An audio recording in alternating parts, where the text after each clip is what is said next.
Welcome to the Hawks Lounge, a podcast dedicated to storytelling, learning, and uplifting content creators. I am your host, Hawk, and I'm feeling grateful. Today, I want to try to dive deep into the concept of gratitude and expressing thanks while also sharing my thoughts about it. To start things off, gratitude is defined as the quality of being thankful. But I see gratitude and thankfulness in the same light.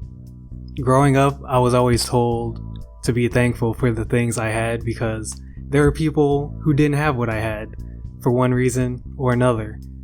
While I understand this point much better now, it didn't matter much to me when I was a kid, and the world consisted of things that only revolved around me.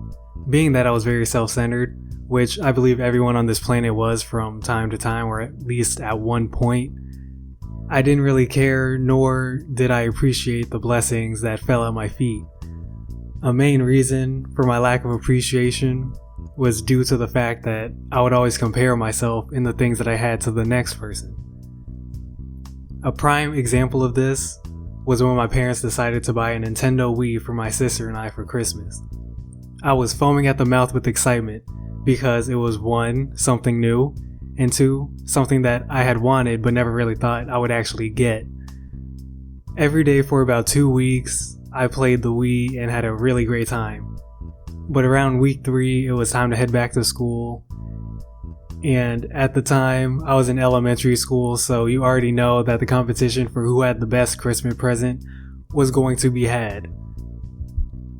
I pulled up to the school, poking my chest out because nobody was going to believe that I got a Wii for Christmas. I was so happy about it, and I couldn't wait to brag. Respectfully though. All my friends at the time had gathered, and we started talking about everything we got for Christmas. Many were saying they had received an Xbox 360, a PSP, a PlayStation 3, and a DS. A few said that they had gotten about 2 consoles and multiple games for each console. It got to me and I said I got a Wii, and they didn't seem too excited to hear about that. Then my excitement slowly faded and I started feeling a little envious of all my friends. Deep down, I wanted what they had because they didn't seem so enthusiastic about what I had. I guess I associated their enthusiasm with the level of enjoyment I assumed you would get from playing a certain game on a certain console. From then, I started playing the Wii less and less because I didn't have what everyone else had. Now, I'm only speaking to remind myself when I say this, but if it helps you, then I'll be glad. But I think it's important to embrace what you have and find enjoyment in it. Whether it's an opportunity, a relationship, or an experience, at the end of the day, you have to be satisfied with what you have, or you would drive yourself crazy trying to get what isn't yours to have. This is something that I had to learn, but I view it kind of like this. Every person on this planet has a path in their life, and there will be times when you see others have something you desire.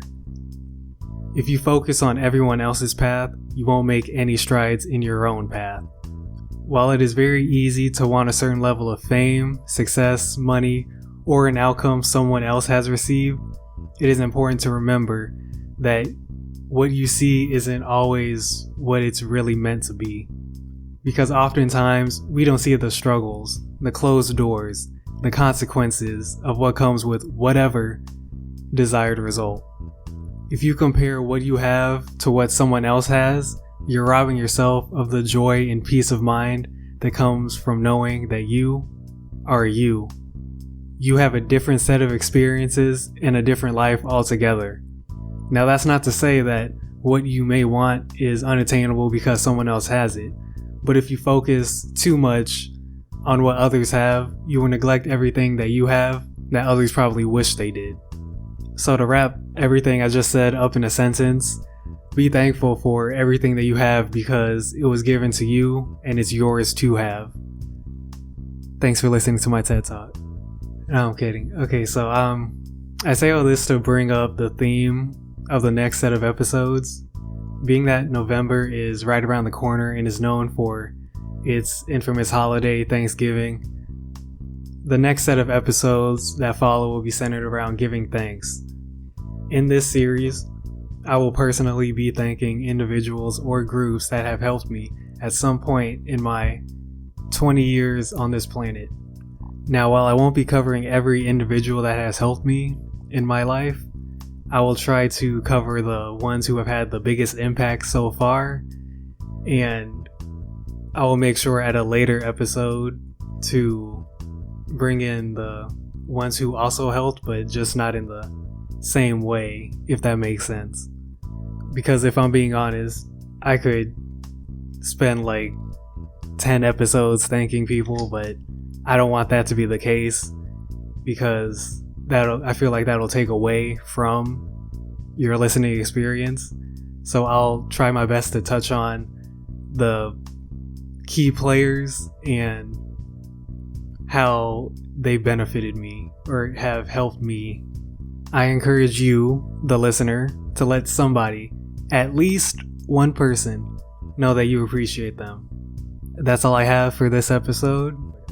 I hope you learned something new or consider the concept of gratitude in a different light, and maybe try to see how you can incorporate any newfound understanding into your own life. Thank you for taking the time out of your day to listen to the episode today. You see that? Gratitude. Now I'm playing.